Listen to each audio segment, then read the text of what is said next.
Let's bring in the great one, Mark Levin, host of Life, Liberty, and Levin on Fox News, the author of The Democrat Party Hates America, a great book. I've read it.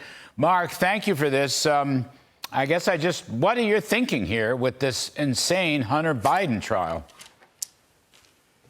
Larry, always a pleasure. You're great. I was thinking of this, actually. He's going to get due process. He's going to get equal protection. There's an actual statute with real language in it. There's not collateral evidence, that is, evidence brought in that has absolutely nothing to do with the case. And there's no antics by the judge. You don't even hear about the judge in this case because she's playing it straight. So what you have in this case is a slam dunk. This guy is a sleazeball. Let's be honest. He's a sleazeball with women. He's a sleazeball with drugs. He's a sleazeball how he treated his friends.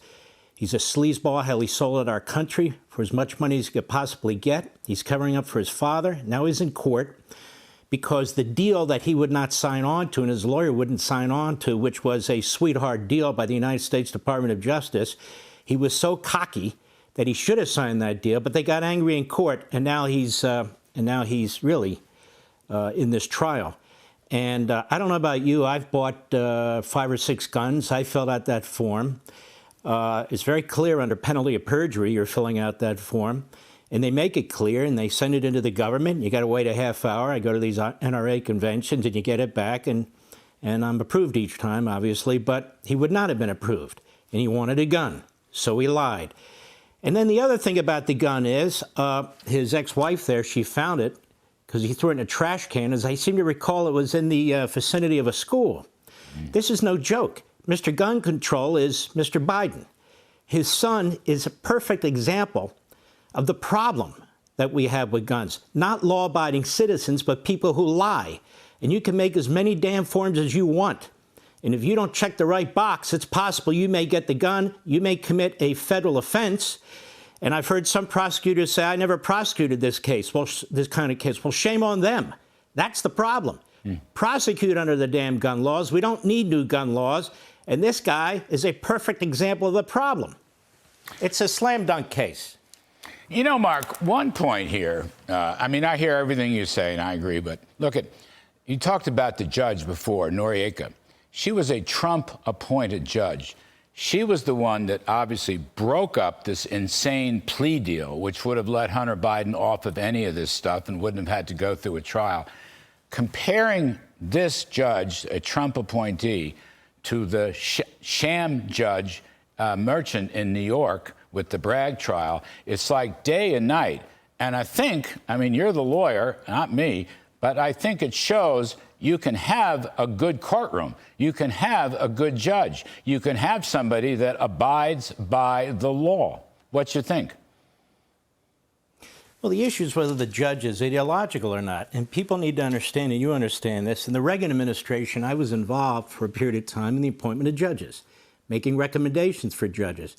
When it comes to the trial level of federal judges, district courts, and this is never explained, a president often has to make a deal with Democrat senators from a particular state.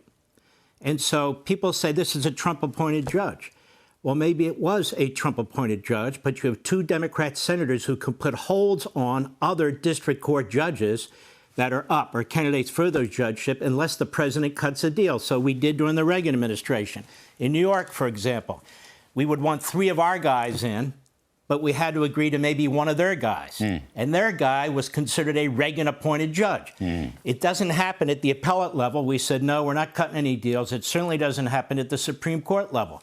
So Trump-appointed judge, we need to know more about her. But from what we can see here, she's playing by the book. Yeah. What we can see where Merchan was, there was no book. He was a hack in a robe from day one. This is a serious federal judge who's running a trial, and you'll notice she's not interrupting witnesses.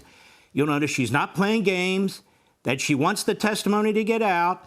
The witnesses are eyewitnesses to events that took place. And so this is played by the book. Yep. And the other one, Mark, this is so interesting to me. Down in South Florida, and the so-called classified documents case, you have another Trump-appointed judge, Eileen Cannon. And she's playing by the book. And, the general counsel, whatever, Jack Smith, doesn't like it one bit, but she's forcing it, looks to me like the right way to run a court case. She's put everything on hold. She's just to dot her I's and cross her T's, et cetera, et cetera. I'm just saying that, some of these judges are still pretty good.